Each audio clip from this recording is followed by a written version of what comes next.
समस्त को नमस्कार। ओरिएंटेशन और न्यू असेसमेंट प्रोसीजर या ऊपर हमर क्लस्टर रो प्रत्येक हेडमास्टर एवं असिस्टेंट टीचर मान को नै कि आमे 2 दिनिया कर्मशाला करिथिले। तो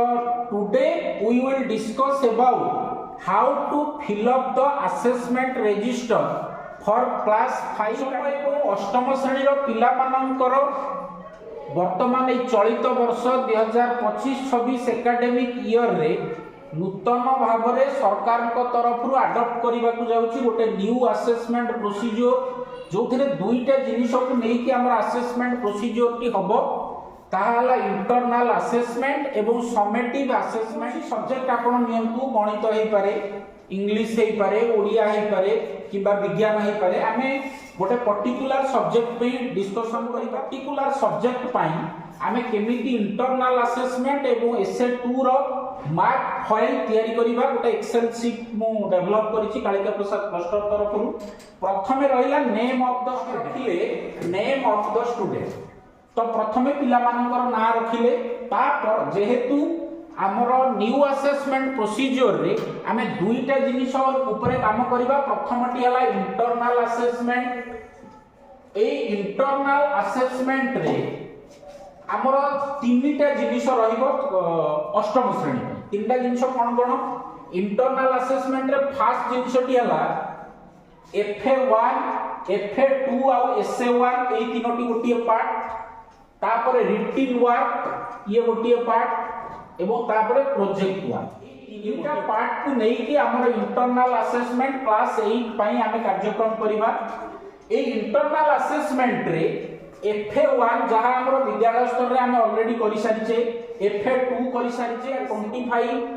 FA2 रे थिला 25 SA1 रे थिला 50 ए तीनटा को मिसिले टोटल हला 100। तापर आसिला रे हमकु एससीआरटी एवं ओसेपा तरफ दिया जायतिला अष्टम श्रेणी रे FA1 FA2 एवं SA1 रो वेटेज थिला 30%। अर्थात 30% जते बेले वेटेज दिया जीवो ता अनुसार से केते मार्क रखिला। मने कर कहिबा 100 टोटल 100 मार्क रो गोटिए पिला मनकर 20 रखिछि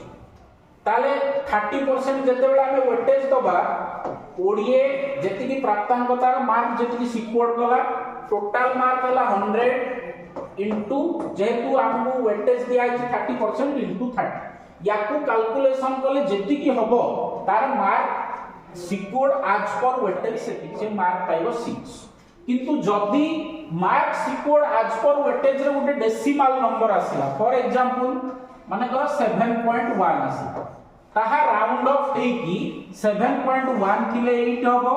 7.5 थिले 8 हबो 7.9 थिले मध्ये 8 हबो। जदि डेसिमल नंबर आसुची मार्क सिक्योर्ड आज पर वेटेज रे डेसिमल नंबर आसिले आमे ताकू राउंड ऑफ करिबा नेक्स्ट होल नंबर। नेक्स्ट काम आमे डिस्कशन करिबा रिटिन आउ प्रोजेक्ट। ए रिटिन प्रोजेक्ट कथा जतले आसुची हमर रिटिन रे हमर टोटल मार्क क्लास अष्टम श्रेणी पई रिटिन पई टोटल मार्क हला 5 एवं प्रोजेक्ट में टोटल मार्क हला 15। प्रत्येक विषय पई आमे जेंति ऑलरेडी डिस्कशन करिचे प्रत्येक विषय पई आपण एटलीस्ट दी प्रोजेक्ट रे फुल मार्क रहइबो 15। या पई वेटेज दिया जायछि किंतु आपे वेटेज कैलकुलेशन करबा किछि दरकार नै। जदि गोटे पिला 5 रु 3 रखुछि मार्क सिक्योर्ड आज पर वेटेज रे मध्ये 3 रहइबो। प्रोजेक्ट रे 15 रु जदि गोटे पिला 6 रखुछि कि 8 रखुछि तार मार्क सिक्योर्ड मध्ये सेति रहइबो। या पई वेटेज कैलकुलेशन करबा किछि आवश्यक नै। तापर आसीबा हमें SA2 कथा। SA2 जहां वर्तमान सरकार को सूचना मुताबिक बोर्ड परीक्षा होबाक जाउची एथर पंचम एवं अष्टम श्रेणी पई जेतेबेले SA2 परीक्षा करा जिवो सेथिरे अष्टम श्रेणी पई प्रत्येक विषय फुल मार्क रहिछि 50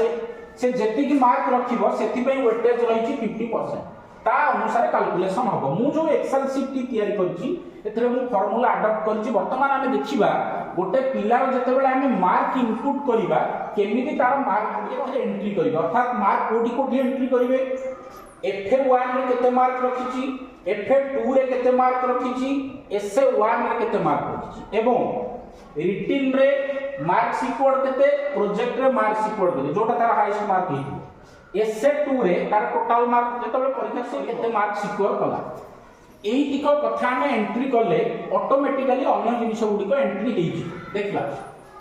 मने करो गोटिए नेम ऑफ द स्टूडेंट हला ए बोली गोटिए पिला इंटरनल असेसमेंट जो हमर FA1 रे माने करो आउट ऑफ 25 FA1 रे जो 25 मार्क रही छी 25 मार्क रु माने करो गोटिए पिला 13 रखिला एवं FA2 रे माने करो 9 रखिला एवं SA1 रे माने करो आउट ऑफ 50 23 रखिला देखंतु जेते बेले गोटिए पिला FA2 रे 9 रखिची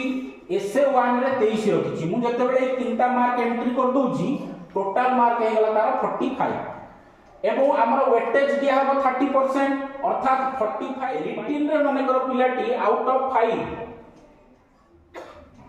प्रोजेक्ट रे आउट ऑफ 15 माने करो 13 रखिची देखंतु वर्तमान ए total mark in internal assessment तार हे गला 30 अर्थात केमती हला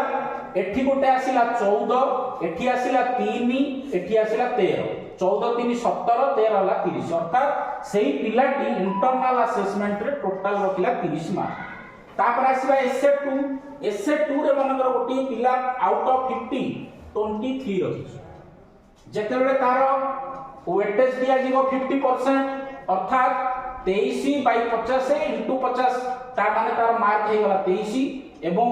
एसए2 रे तार मार्क सिक्योर्ड हे गला 23 जेते बेले टोटल मार्क कैलकुलेशन आमे करिबा एसए2 रे से रखिला 23 इंटरनल असेसमेंट रे रखिला 30 तेनु 30 + 23 तार टोटल मार्क आसी गला 53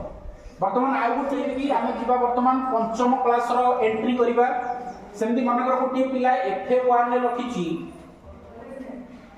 11 FA2 रे रखिची 14 एवं SA1 रे रखिची 27 अर्थात से पिलाटी टोटल रखिची 52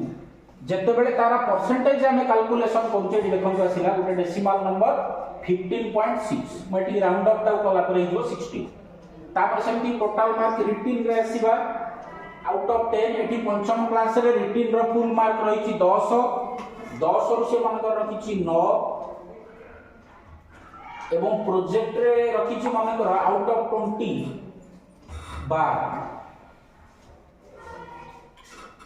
एवं SA2 रे आउट ऑफ 29 SA2 रे आउट ऑफ 50 29 रखिची एठी रहला वेटेज रहला 40% तो मार्क सिक्योर्ड आज पर वेटेज हला 23.2 जेते बेले ताको राउंड ऑफ हम करूचे 24 तेनु टोटल मार्क ताराला 61 तेनु एई हिसाब रे क्लास 8 पिलांकर न्यू असेसमेंट प्रोसीजर अनुसार जेते बेले रजिस्टर बनेबा एई भली एक एक्सेल शीट रे जेते बेले आपण ओटी रिजल्ट असेसमेंट करेबे तेणु आपण माने सुविधा रे पिला मानकर मार्क रजिस्टर को फाइल को नै परिबे एवं एहा थिला कालिका प्रसाद क्लस्टर तरफ रु हम एक एक्सेल शीट डिजाइन करितलु इंटरनल असेसमेंट एवं SA2 पई ओ बोथ क्लास 5 एवं क्लास 8 समस्त को धन्यवाद नमस्कार।